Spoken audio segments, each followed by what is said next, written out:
Jadis, on a inventé ceci, la pompe à vélo. Et ça marche très bien, de l'air illimité dans le format que tu veux. Cependant, je vois pas mal de personnes qui utilisent des cartouches de CO2.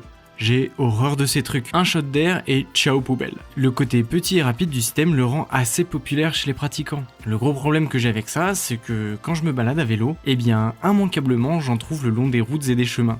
Pertes accidentelles ou volonté de s'en débarrasser, le résultat est le même. Le bon déchet est celui que l'on ne produit pas. On m'a envoyé une petite pompe électrique. J'ai accepté ce partenariat pour un ami qui n'arrive définitivement pas à gonfler ses pneus avec une pompe traditionnelle. Mais hors de question de prendre des cartouches de CO2. Je lui ai passé et il a adoré, et moi aussi. Après 5 mois d'utilisation, ce mini compresseur a fait ses preuves. Il te gonfle jusqu'à 7 pneus, il est compact et le résultat est propre. Il me sert également pour regonfler les pneus du fourgon, ce qui est pratique en voyage. En effet, je trouve rarement de station de gonflage quand j'en ai besoin et les bornes sont souvent HS, ce que je trouve fou finalement tant la voiture fait partie de notre quotidien. A noter que l'affichage tremble un peu quand on gonfle, elle ne marche pas si ton préventif a séché et s'est agglutiné dans la valve, provoquant trop de résistance pour le gonflage. A noter qu'elle fait un peu le même bruit qu'une machine à café et ça fait peur aux chats.